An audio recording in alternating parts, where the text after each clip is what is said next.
മലയാളത്തിൽ കഴിവുള്ള ഒരുപാട് നടിമാരുണ്ട്. പലരും കഴിവ് തെളിയിക്കുമ്പോൾ പ്രശംസിക്കപ്പെടുക, വളർന്നു വലുതാകുമ്പോൾ ഇവരിതാ മറ്റൊരു ഉർവശിയെ പോലാകും എന്നാണ്. അങ്ങനെ മലയാളത്തിൽ ഒരൊറ്റ ഉർവശിയേ ഉള്ളൂ.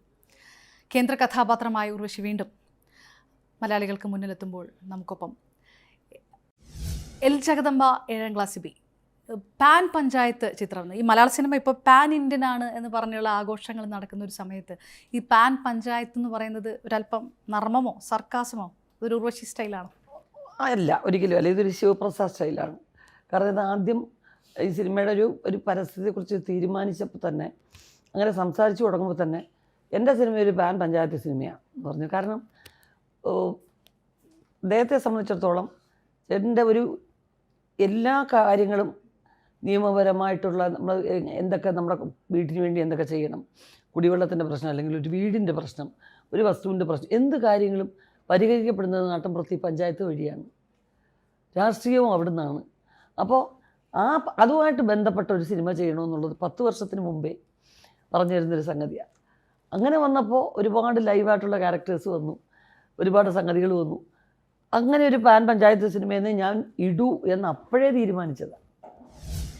മലയാള സിനിമയെ സംബന്ധിച്ചിടത്തോളം മലയാള സിനിമയുടെ ഭാഗമായിട്ടുള്ള ഒരാൾ ഉർവശി എന്ന നടിയെ സംബന്ധിച്ചിടത്തോളം അതാണ് കുടുംബം. അപ്പോഴും പക്ഷേ ഈ സിനിമ എന്ന് പറയുന്നത് ഹോം മെയ്ഡ് ചോക്ലേറ്റ് എന്നൊക്കെ പറയുന്ന പോലെ ഒരു ഹോം മെയ്ഡ് സിനിമയാണ്. അതിലൊരു കൺവീനിയൻസ് ഭയങ്കരമാണോ? കൺവീനിയൻസ് ഉണ്ട്, പക്ഷേ എങ്കിലും എനിക്ക് കൂടുതൽ സ്വാതന്ത്ര്യം എന്ന് പറയുന്നത് എൻ്റെ മറ്റ് സംവിധായകരുടെ സിനിമകളിലാണെന്ന് പറയണം. കാരണം എൻ്റെ പ്രൊഡക്ഷൻ എന്ന് പറയുമ്പോൾ അതിനകത്ത് എന്തോ ഞാൻ എനിക്ക് വേണ്ടി ചെയ്യുന്നതാണോ എന്ന് അറിയാതൊരു തോന്നൽ ചിലപ്പോൾ വരും. എന്തെങ്കിലുമൊക്കെ ഞാൻ പടത്തിന് വേണ്ടിയുള്ള സജഷനോ അല്ലെങ്കിൽ ഒരു സീനിന് വേണ്ടി ചർച്ചയോ നടത്തുമ്പോൾ ഒരു പ്രൊഡ്യൂസറായിട്ടാണോ അത് സംസാരിക്കുന്നത്, അതോ അങ്ങനെ ഒരു കൺഫ്യൂഷൻ വരും. മറ്റ് സിനിമകളിൽ അങ്ങനെയില്ല. ആ സിനിമ നന്നാക്കാൻ വേണ്ടി ഞാൻ ശ്രമിക്കുന്നു എന്നല്ലേ വരുള്ളൂ. ആ ഒരു വ്യത്യാസം ഉണ്ടായിരുന്നു. പക്ഷേ ഒരു കുടുംബത്തിൽ നിന്ന് തന്നെ നമ്മൾ ഒരുമിച്ച് വർക്ക് ചെയ്യുമ്പോൾ തീർച്ചയായിട്ടും ഒരു ഉത്തരവാദിത്തങ്ങൾ കൂടും. കാരണം ആ സിനിമയിൽ അദ്ദേഹത്തെക്കുറിച്ച് പറയുന്നതും എന്നെ ബാധിക്കും, എന്നെക്കുറിച്ച് പറയുന്നതും അദ്ദേഹത്തെ ബാധിക്കും. അതിൻ്റേതായിട്ടുള്ള റിസ്ക് ഉണ്ട്. എങ്കിലും രസമായിരുന്നു, നല്ല എക്സ്പീരിയൻസ് ആയിരുന്നു. ആ ഒരു ഹോം സ്വന്തം കുടുംബമായിട്ടുള്ള സ്ക്രീൻ അപ്പിയറൻസ് അത് പുതിയ കാര്യമല്ല. ഇപ്പോൾ കൽപ്പന ചേച്ചിയുടെയും കലാരൻ ചേച്ചിയുടെ കൂടെയൊക്കെയുള്ള എത്രയോ സിനിമകൾ, ആ ഒരു ഓർമ്മകളൊക്കെ വന്നോ ഈ സമയത്ത്? ഇങ്ങനെ ഒരു വീട്ടുകാർ തന്നെ കൂടെ സെറ്റിൽ വരുന്നത്. പക്ഷെ അത് യൂസ്ഡ് ആയി. കാരണം സ്റ്റേജിൽ ഏത് പ്രോഗ്രാംസും വിദേശത്ത് പോകുമ്പോഴും ഞങ്ങൾ ഒരുമിച്ചാണ്. കറച്ചേച്ചിയും മിനിച്ചേച്ചിയും ഞാനും, അല്ലെങ്കിൽ ചിലപ്പം കറച്ചേച്ചിയും ഞാനും ആയിരിക്കും, അല്ലെങ്കിൽ മിനിച്ചേച്ചിയും ഞാനും ആയിരിക്കും. ഇങ്ങനെ അല്ലാതെ ഒരു കാലഘട്ടം വരെ ഞങ്ങൾ ചെയ്തിട്ടില്ല. ഞങ്ങളൊക്കെ ഇങ്ങനെ മറ്റ് കുടുംബങ്ങളിലായപ്പോൾ പോലും പ്രോഗ്രാമിനൊക്കെ പോകുമ്പോൾ ഒരുമിക്കുമായിരുന്നു. പിന്നെ അത് പറ്റാത്ത സാഹചര്യം വരുമ്പോഴൊക്കെ തീർച്ചയായിട്ടും പല സിനിമകളിലും അത് മിസ് ചെയ്യുന്ന എനിക്ക് ഫീൽ ചെയ്യുന്നില്ല എന്ന് പറയുന്നൊരു വലിയ നുണയാവും. അപ്പോൾ ആ അന്തരീക്ഷത്തിൽ തീർച്ചയായിട്ടും തോന്നിയെന്ന് പറഞ്ഞാൽ സത്യമാണ്.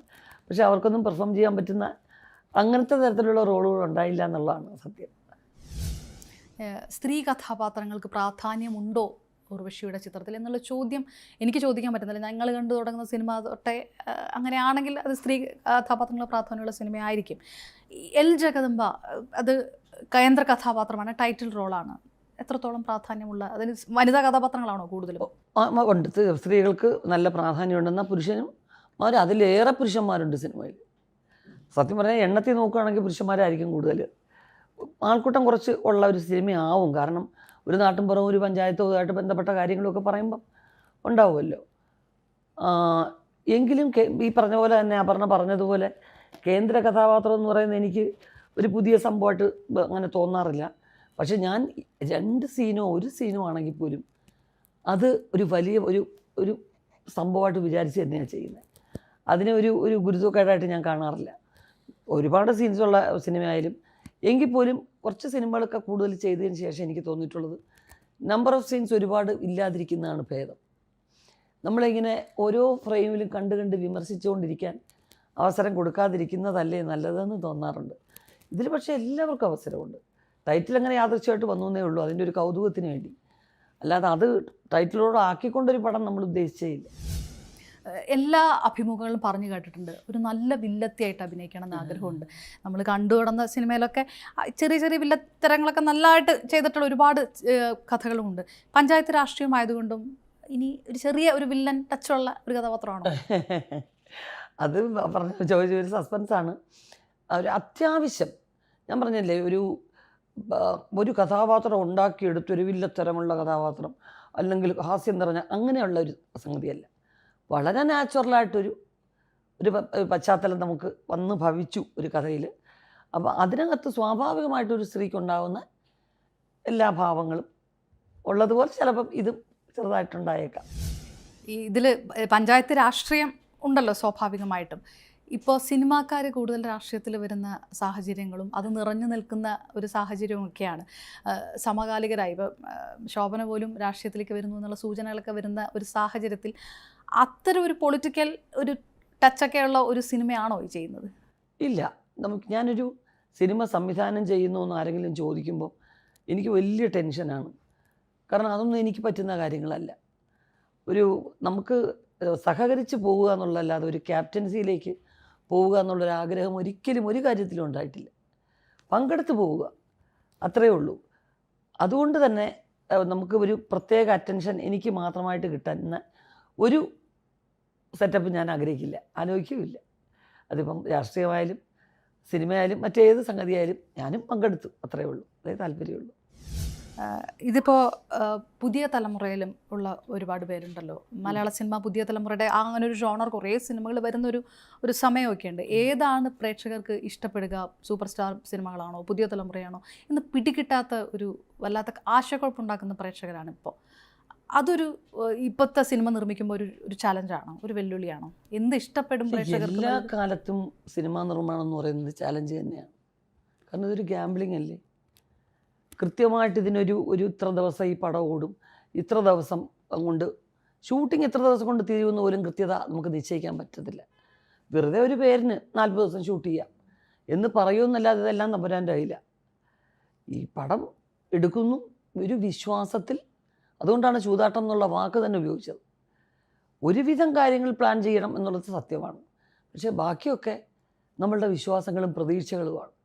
അത് ഏത് സീസണിൽ ഇറങ്ങുന്നു, അത് ഇറങ്ങുന്ന സമയത്തുള്ള സമകാലീനമായിട്ടുള്ള മറ്റ് പല കാര്യങ്ങളും പ്രേക്ഷകരുടെ മനസ്സിൽ ഒരു റിലാക്സ് ചെയ്യുന്ന സമയത്ത് അങ്ങനെ ഒരു സമയത്താണോ ആ സിനിമ ഇറങ്ങുന്നത്. ഇതൊക്കെ തന്നെ ഒരു സിനിമയുടെ വിജയത്തെയും പരാജയത്തെയൊക്കെ ബാധിക്കാറുണ്ട്. പിന്നെ ഈ സൂപ്പർ സ്റ്റാർസിൻ്റെ പടം എന്നുള്ളത് മാത്രമല്ല, എല്ലാവരുടെ സിനിമകളും അംഗീകരിക്കപ്പെടുന്ന ഒരു കാലഘട്ടം തന്നെയാണ് സിനിമയ്ക്ക് എക്കാലവും നല്ലത്. ഒരുപാട് കോടികൾ മുടക്കുന്ന പടങ്ങളും അതും വിജയിക്കണം. കാരണം അത്തരം സിനിമകൾ മറ്റ് ഭാഷകളിലുള്ളവരെല്ലാം നമ്മുടെ സിനിമകളെ ഉറ്റുനോക്കുക. മലയാളത്തിൽ മാത്രം അങ്ങനെ വന്നില്ലെന്നുണ്ടെങ്കിൽ ഉണ്ടാകണം. മലയാള സിനിമ ലോകം മുഴുവൻ കാണുന്ന അവസ്ഥ ഉണ്ടാവണം. അതേ സമയത്ത് ഒരുപാട് ബഡ്ജറ്റ് ഇല്ലാത്ത സിനിമകളുടെ നിലനിൽപ്പാണ് ഒരു സിനിമയുടെ അടിസ്ഥാനപരമായ നിലനിൽപ്പ്. അപ്പം തീർച്ചയായിട്ടും പുതുമുഖങ്ങളുടെ പടങ്ങളും ഈ താരതമ്യേന എക്സ്പീരിയൻസ് കുറഞ്ഞവരുടെ സിനിമകളും എല്ലാം ഉണ്ടാവണം.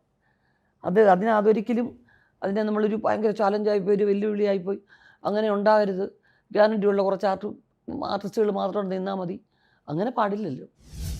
ഈ സ്റ്റീരിയോടൈപ്പായിട്ടുള്ള കഥാപാത്രങ്ങൾ ഒരു കാലത്തും ചെയ്തിട്ടില്ല എന്നറിയാം. എങ്കിലും മലയാള സിനിമയിലെ നായികമാർക്ക് പ്രാധാന്യമില്ല, സഹനടിമാർക്ക് റോളേ ഇല്ല എന്നുള്ളൊരു ഒരു സമയത്താണ് ഉള്ളൊഴുക്ക് വരുന്നത്. പെട്ടെന്ന് അത് സ്വീകരിക്കപ്പെടുമോ എന്ന് പോലും നോർമലായിട്ട് വിചാരിച്ചിരുന്നു. അതങ്ങനെ ആ തരത്തിലാണ് പ്രേക്ഷകർക്ക് മുന്നിലെത്തിയത്. സംസ്ഥാന അവാർഡ് 6ാം തവണയും വാങ്ങിച്ച ശേഷം എൽ ജഗദമ്പ വരുമ്പോൾ ഒരുപക്ഷെ മലയാളി പ്രേക്ഷകർ എന്ത് വിചാരിക്കുമെന്ന് ചോദിക്കുന്നതിൽ അർത്ഥമില്ല. എങ്കിലും ഞാൻ ചോദിക്കുകയാണ്, മറ്റൊരു ഉർവശിയായിട്ട് വരുന്നൊരു സിനിമയായിരിക്കും. അങ്ങനെ തന്നെയാണ് നല്ലത് എപ്പോഴും. കാരണം ടൈപ്പ് ചെയ്യപ്പെടാതിരിക്കുന്നതാണ് ഏറ്റവും വലിയ ഭാഗ്യം. കാരണം എന്നെ കാണാൻ പ്രേക്ഷകർ കൂടുതൽ ആഗ്രഹിക്കുന്നത് എപ്പോഴും എന്താ പറയുക, കൗതുകമുള്ള കഥാപാത്രങ്ങളിലാണ്. അതിനിടയ്ക്ക് കണ്ണ് നനയിക്കാം എന്നുള്ളതാണ്. ഉള്ളൊഴുക്കൊക്കെ അതിൽ വളരെ വ്യത്യസ്തമായിട്ട് വന്ന് ഭവിക്കുന്ന ചില സിനിമകളാണ്. എല്ലാ സിനിമകളും അങ്ങനെ അതുപോലെ വന്ന് വിജയിക്കണം എന്നില്ല. പക്ഷെ അത് തീർച്ചയായിട്ടും അതൊരു നല്ല പ്രതീക്ഷയാണ്. ഉള്ളൊഴുക്ക് എന്ന് പറഞ്ഞ സിനിമ ഒരു റൈറ്ററുടെയും ഡയറക്ടറുടെയും ആത്മവിശ്വാസത്തിൻ്റെ ഒരു ഉത്തമ ഉദാഹരണമാണ്. ഇത് ഞാൻ എടുക്കും, ഞാൻ വിജയിക്കും എന്ന് 8 വർഷത്തോളമുള്ളൊരു സംവിധായകൻ്റെ കാത്തിരിപ്പ്, അതിൻ്റെ വിജയമാണ് സത്യം പറഞ്ഞാൽ. അത് എനിക്ക് ഭാഗമാകാൻ കഴിഞ്ഞു.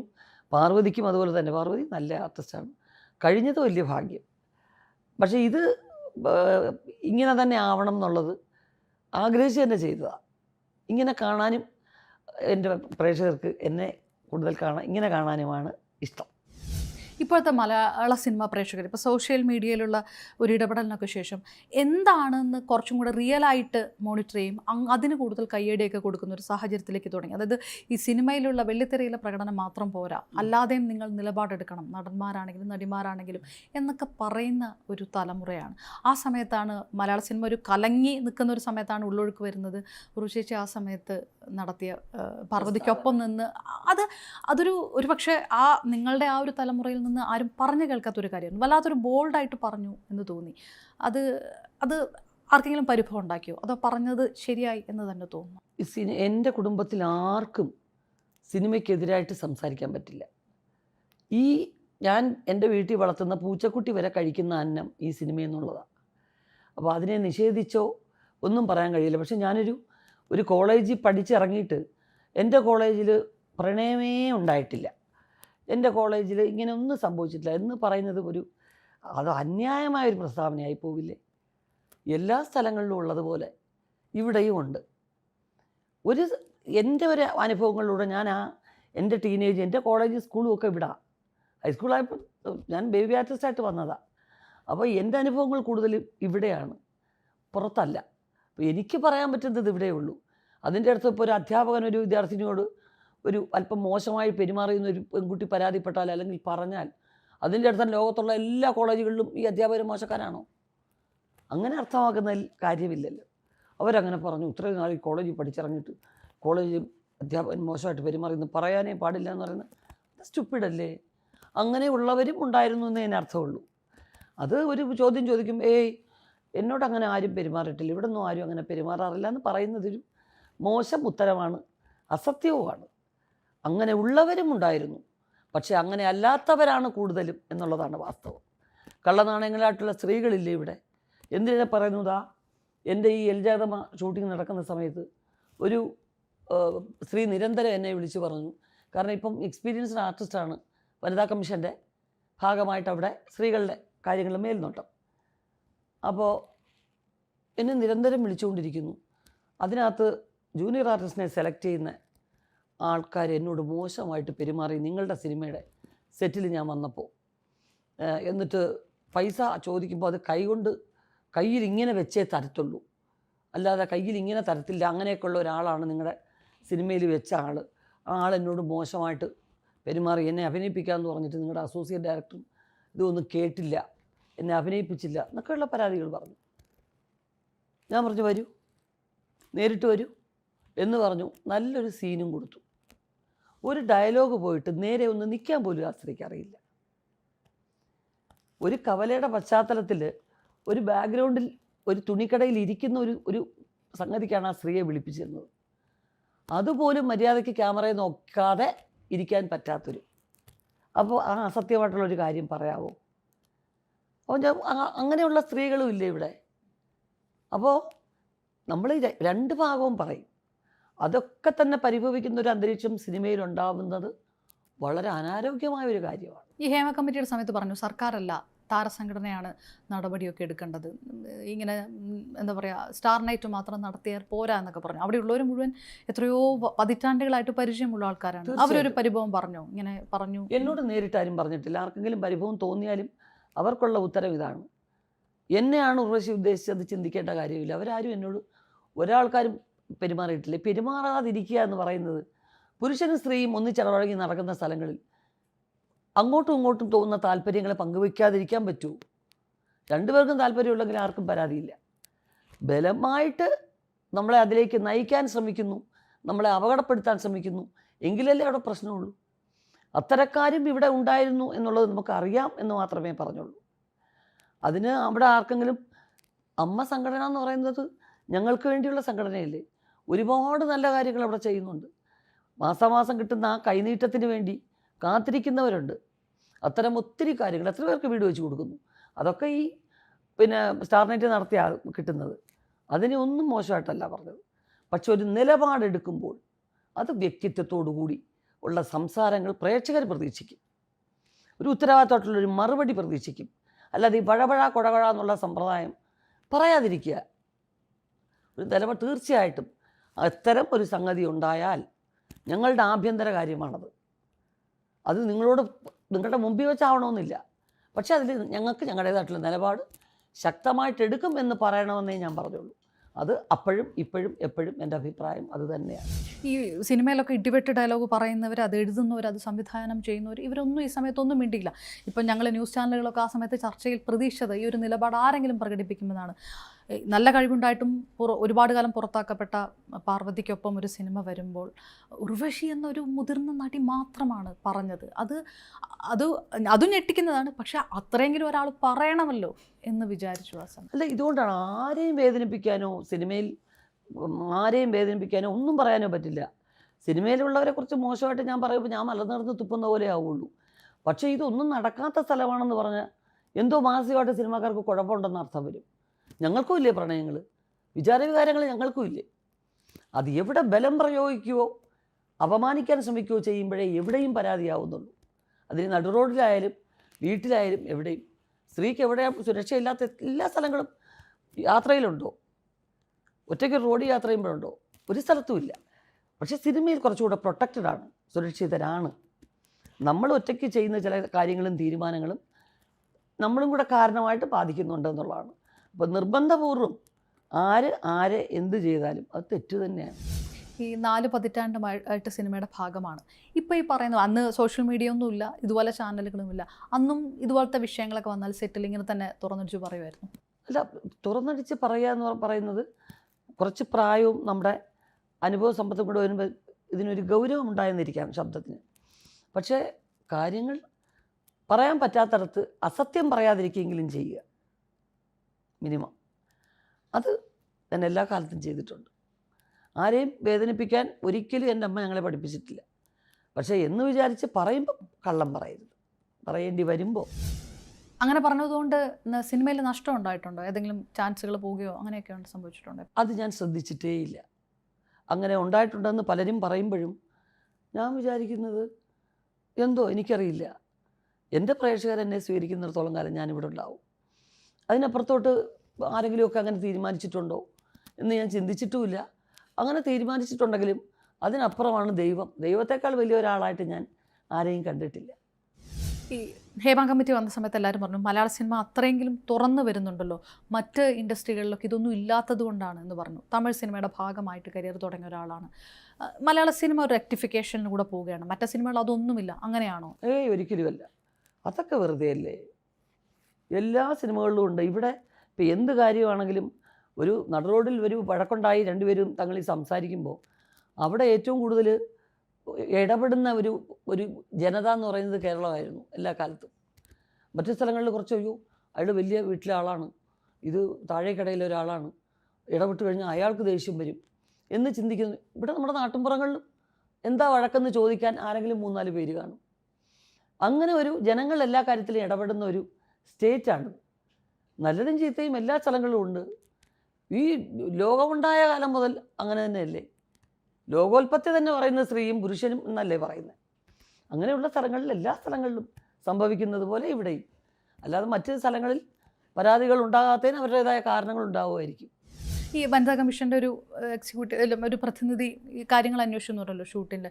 ഈ ഹേമ കമ്മിറ്റിക്ക് ശേഷം ആ സെറ്റുകളിലെ അറ്റ്മോസ്ഫിയർ മാറിയോ മലയാള സിനിമ? കുറേയൊക്കെ, തീർച്ചയായിട്ടും കുറേയൊക്കെ. കാരണം ഈ ബാത്റൂം സൗകര്യങ്ങൾ പണ്ടൊക്കെ ആർക്കും ഉണ്ടായിരുന്നില്ല ഫെസിലിറ്റി. കാരണം ഔട്ട്ഡോറും കാര്യങ്ങളൊക്കെ വരുമ്പോൾ. പക്ഷേ ഇത്രയും ജനങ്ങളും ഒന്നും നിറഞ്ഞ് നമ്മൾ എപ്പോഴും ഒരു ക്യാമറയെ ഭയപ്പെടേണ്ട ആവശ്യമില്ലായിരുന്നു. അതുകൊണ്ട് കുറച്ച് ദൂരെയൊക്കെ നമ്മളൊക്കെ അങ്ങനെയൊക്കെയാണ് പൊയ്ക്കൊണ്ടിരുന്നത്. ഇന്നിപ്പോൾ സൗകര്യങ്ങളായി, കാരവൻ സൗകര്യങ്ങളായി, കുറേയൊക്കെ എന്താ പറയുന്നത്, താരതമ്യേന ചെറിയ വേഷങ്ങൾ ചെയ്യുന്ന ആർട്ടിസ്റ്റുകൾക്ക് കുറേ സൗകര്യങ്ങളും കാര്യങ്ങളൊക്കെ ചെയ്തു കൊടുക്കുന്നുണ്ട്. എല്ലാവരെയും ഒരുപോലെ, ഇപ്പോൾ ഉള്ളൊഴുക്കൊക്കെ നോക്കിയാൽ എല്ലാവർക്കും ഒരുപോലത്തെ ട്രീറ്റ്മെൻറ്റാണ്. ഒരു വെറുതെ ബാക്ക്ഗ്രൗണ്ടിൽ വന്ന് നിൽക്കുന്ന സ്ത്രീകൾക്ക് പോലും ആ പ്രാധാന്യം കൊടുത്തിട്ടുണ്ട്. ഈ കാസ്റ്റിംഗ് കൗച്ച് നടക്കുള്ള ആരോപണങ്ങൾ ഉണ്ടായിരുന്നു. അപ്പം അത്തരത്തിലുള്ളൊരു ആറ്റിറ്റ്യൂഡ് പോലും ഇതുകൊണ്ട് കുറച്ചുകൂടെ സേഫായി മലയാള സിനിമ, അങ്ങനെ കരുതുന്നുണ്ടോ? എനിക്ക് ആധികാരികമായിട്ട് അങ്ങനെ പറയാൻ പറ്റില്ല. കാരണം ഞാൻ പങ്കെടുക്കുന്ന കുറച്ച് സിനിമകളുടെ നേരിട്ടുള്ള അനുഭവമേ എനിക്ക് പറയാൻ പറ്റൂ. അല്ലാതെ ആരെങ്കിലും പറഞ്ഞു കേൾക്കുന്നതും എവിടെയെങ്കിലും വായിച്ച് കേട്ടതും ഒന്നും അഭിപ്രായം പറയാൻ പറ്റത്തില്ല. നമ്മൾ വർക്ക് ചെയ്യുന്ന സിനിമയുടെ അന്തരീക്ഷത്തിൽ നോക്കുമ്പോൾ തീർച്ചയായിട്ടും ഇവിടെ ഇങ്ങനെ ഇപ്പോൾ ഈ ഷൂട്ട് ചെയ്യുന്ന സ്ഥലത്ത് കാണുന്ന കാര്യങ്ങളല്ലേ എനിക്ക് പറയാൻ പറ്റൂ. അല്ലാതെ ഞാൻ അവരുടെ റൂമിലോട്ട് തിരക്കി പോയിട്ട് എന്തെങ്കിലും പ്രശ്നമുണ്ടോ, നിങ്ങളോട് ആരെങ്കിലും ഇങ്ങനെ പെരുമാറുന്നുണ്ടോ എന്ന് ചോദിക്കാൻ പറ്റില്ലല്ലോ. എന്നിലേക്കൊരു കാര്യം വരികയാണെങ്കിൽ ഒരു സീനിയർ ആർട്ടിസ്റ്റ് എന്നുള്ള നിലയ്ക്ക് അഭിപ്രായം പറയുകയോ നമുക്ക് പ്രവർത്തിക്കാൻ ഇറങ്ങുകയോ ചെയ്യാം. അതിപ്പോൾ എൻ്റെ എല്ലാ പ്രായത്തിലും എല്ലാ കാര്യങ്ങളും അന്നൊക്കെ എന്ന് പറയുമ്പോൾ സീനിയർ ആയിട്ടുള്ള അമ്മമാരുണ്ടായിരുന്നു ഇവിടെ നടികളായിട്ട്. ഓടിപ്പോയി അവരോടാണ് പറയുന്നത്, എന്ത് കാര്യം നടന്നാലും പരിഹരിക്കാൻ അവരുണ്ടായിരുന്നു. അപ്പോൾ എന്നോട് പറയുന്ന കാര്യങ്ങൾക്ക് നമ്മൾ റിയാക്ട് ചെയ്യും. പക്ഷെ ഞാൻ അങ്ങനെയുള്ള എനിക്കൊരു അനുഭവം ഈ അടുത്ത കാലത്തായിട്ട് ഒരു സെറ്റിൽ നിന്ന് എനിക്കുണ്ടായിട്ടില്ല. അവസാനിപ്പിക്കുമ്പോൾ ഞാൻ ആ സിനിമയുടെ കുറേ മുമ്പാണ് ഡബ് ചെയ്ത് തുടങ്ങിയത്. ഈ തുടക്ക കാലങ്ങളിൽ ഡബ് ചെയ്തിരുന്നില്ല. ആ കാലങ്ങളിൽ യഥാർത്ഥ ഉർവശിയുടെ ശബ്ദം മലയാള സിനിമാ പ്രേക്ഷകർ കേട്ടിട്ടില്ല. അതെന്തായിരുന്നു കാരണം? ഇപ്പം പിന്നെ കുറേ ഒച്ച അടച്ചിട്ടുണ്ട് കേട്ടോ, കണ്ടിന്യൂസ് ആയിട്ടുള്ള പ്രൊമോഷൻ യാത്രയെ. കാരണം അന്ന് ഡബ്ബിംഗ് തിയേറ്ററിലെല്ലാം എല്ലാം സിനിമയുടെ ബേസ് മദ്രാസിലാണ്, ചെന്നൈയാണ്. ഇവിടെ എന്നാൽ മലയാള സിനിമ ഔട്ട്ഡോർ പൂർണ്ണമായിട്ടും കേരളത്തിലേക്ക് പറിച്ചു നടുകയും ചെയ്തു. അപ്പോൾ ഒരു വൈരുദ്ധ്യം, പോസ്റ്റ് പ്രൊഡക്ഷൻ മുഴുവൻ ചെന്നൈ, ഓൺലി ഷൂട്ട് കേരളം. ഒരു സിനിമയുടെ ഷൂട്ടിംഗ് നടക്കുമ്പോൾ 15 ദിവസം 16 ദിവസം ഒരു സിനിമയുടെ ഷൂട്ട്. ഈ 15 ദിവസത്തിൽ ഒരുവിധം പ്രാധാന്യമുള്ള റോള് ചെയ്യുന്ന എനിക്ക് 5 6 ദിവസത്തെ വർക്കുണ്ട്, അല്ലെങ്കിൽ 7 ദിവസത്തെ വർക്കുണ്ടാവും. ഇതിവിടെ വർക്ക് ചെയ്തുകൊണ്ടിരിക്കുമ്പോൾ നേരെ അടുത്ത സെറ്റിലേക്കാണ്. ഒരു ദിവസം 5 സിനിമകൾ വരെ വർക്ക് ചെയ്തിട്ടുള്ള അവസരങ്ങളുണ്ട്. അപ്പോൾ ഡബ്ബിങ്ങിനായിട്ട് അന്ന് പുരുഷന്മാർക്ക് ബസ്സിലോ ട്രെയിനിലോ പെട്ടെന്ന് ചാടി കയറി മദ്രാസിൽ പോയി ഡബ് ചെയ്തിട്ട് പിറ്റേന്ന് രാവിലെ വരാൻ അവർക്ക് സാധിക്കുമായിരുന്നു. ഞാൻ എൻ്റെ പരിവാരങ്ങളുടെ കൂടെയാണ് വരുന്നത്. മേക്കപ്പ് മാൻ, ഹെയർ ഡ്രസ്സർ, ഇവർ ഞാൻ തമിഴിൽ നിന്നും തെലുങ്കിൽ നിന്നൊക്കെ അല്ലേ ഇങ്ങോട്ട് വന്നത്. ഈ സ്റ്റാഫൊന്നും ഇല്ലാതെ ഒറ്റയ്ക്ക് യാത്ര ചെയ്യാൻ എനിക്ക് പറ്റില്ല. ആ അവസാന നിമിഷം ടിക്കറ്റ് എടുക്കുക, പലപ്പോഴും ടിക്കറ്റ് ഇല്ലാതെ തന്നെയാണ് യാത്ര ചെയ്തിട്ടുള്ളത്. പിന്നെ ആരെങ്കിലും സഹായിച്ച് സീറ്റ് ഉണ്ടെങ്കിൽ ടി ടി സഹായിക്കും, ഇല്ലാത്ത പക്ഷം ഇറക്കി വിടും, അങ്ങനെയൊക്കെ പോയിട്ടുണ്ട്. അത്തരം ഈ യാത്രാ സംഗതികളുടെ പ്രശ്നമുണ്ടായിരുന്നു. രണ്ടാമത് ഒരു സ്കൂൾ കുട്ടിയുടെ ശബ്ദത്തിൻ്റെ മെച്യൂരിറ്റി എനിക്കുണ്ടായിരുന്നുള്ളൂ. അതാണ് പ്രധാന കാരണം. നായിക ഗൗരവത്തിൽ സംസാരിക്കേണ്ട ഡയലോഗൊക്കെ വരുമ്പോൾ സൗണ്ട് റെക്കോർഡിസ്റ്റ് പറയും, അയ്യോ ഉർവശി തീരെ ചെറിയ ശബ്ദം, അത് ഒട്ടും ഗൗരവം തോന്നുന്നില്ല ഉർവശി, വേണ്ട ഉർവശി ചെയ്യേണ്ട. ആരെങ്കിലും ആ ഡയലോഗൊക്കെ പറയുമ്പോൾ കുറച്ചുകൂടെ ഒരു കട്ടി വേണം എന്ന് പറഞ്ഞ് മാറ്റുമായിരുന്നു. പിന്നാണ് ഞാൻ ഈ TV ഒക്കെ തുടങ്ങിക്കഴിഞ്ഞപ്പം എൻ്റെ ശബ്ദം തന്നെ വേണമെന്ന് നിർബന്ധമായി. 2 സിനിമകൾക്ക് കഥ എഴുതി സിനിമാ നിർമ്മാതാവേ, ഇനിയിപ്പോൾ അത് വേണ്ട, ഹസ്ബൻഡാണ് ഇതിപ്പോൾ ചെയ്യുന്നത്, നേരിട്ട് അത്തരം കാര്യങ്ങൾക്ക് വേണ്ട എന്ന് കൂടി തീരുമാനിച്ചു, കഥ എഴുതണ്ട അങ്ങനെ? അല്ലല്ല, ഇത് നമ്മൾ കഥ എഴുതി തമിഴിലൊരു സിനിമ ചെയ്യാൻ പ്രൊഡക്ഷൻ തുടങ്ങാം എന്നുള്ളൊരു തീരുമാനത്തിലായിരുന്നു. അപ്പോഴാണ് മോൻ ജനിച്ചത്. പിന്നെ അതങ്ങ് പോസ്റ്റ്പോൺ ചെയ്തു. പിന്നെ ഇത് സംസാരിച്ച് വന്നതാണ് ഞങ്ങളുടെ ഫ്രണ്ട്സും ഞങ്ങളുടെ കുടുംബ സുഹൃത്തുക്കളുടെ എല്ലാവരും കൂടെ ഇതൊരു സിനിമയ്ക്ക് കൊള്ളാമല്ലോ, നന്നായിരിക്കുമല്ലോ, എന്തുകൊണ്ടൊന്ന് ശ്രമിച്ചുകൂടാ. അപ്പോൾ ഇതിനു വേണ്ടി ഒരു പ്രൊഡ്യൂസറെ കാത്തിരിക്കണമെന്നുണ്ടെങ്കിൽ ഈ സിനിമയ്ക്ക് ഒരു റിസ്ക് ഉണ്ടെന്ന് തോന്നൽ വരത്തില്ലേ. ഒന്നുമില്ലാന്ന് എനിക്ക് തോന്നിയ ഒരു സിനിമ എന്തുകൊണ്ട് ചെയ്തുകൂടാ എന്ന് തോന്നി, അങ്ങനെ ചെയ്തതാണ്. പിന്നെ ഫ്രണ്ട്സ് നല്ലോണം എൻകറേജ് ചെയ്യാനുള്ള ഫ്രണ്ട്സ് ഉണ്ടായിരുന്നു, സപ്പോർട്ട് ചെയ്യാൻ എല്ലാ രീതിയിലും സപ്പോർട്ട് ചെയ്യാൻ ആൾക്കാരുണ്ടായിരുന്നു. അങ്ങനെ ചെയ്തു. പിന്നെ ഇതിൻ്റെ ബാക്കിയുള്ള കാര്യങ്ങളൊക്കെ അറിഞ്ഞിട്ട് വേണം ഇനി കണ്ടിന്യൂ ചെയ്യുന്ന കാര്യം ചിന്തിക്കാൻ. തീർച്ചയായും ഏതായാലും ഓരോ ഉർവശി ചിത്രങ്ങൾ വരുമ്പോഴും മലയാള സിനിമാ പ്രേക്ഷകരെ സംബന്ധിച്ചിടത്തോളം ഒരു സ്വന്തം ഒരാളുടെ സിനിമ വരുന്നു എന്നുള്ളത് തന്നെയാണ്. വളരെയധികം നന്ദി ഞങ്ങൾക്കും.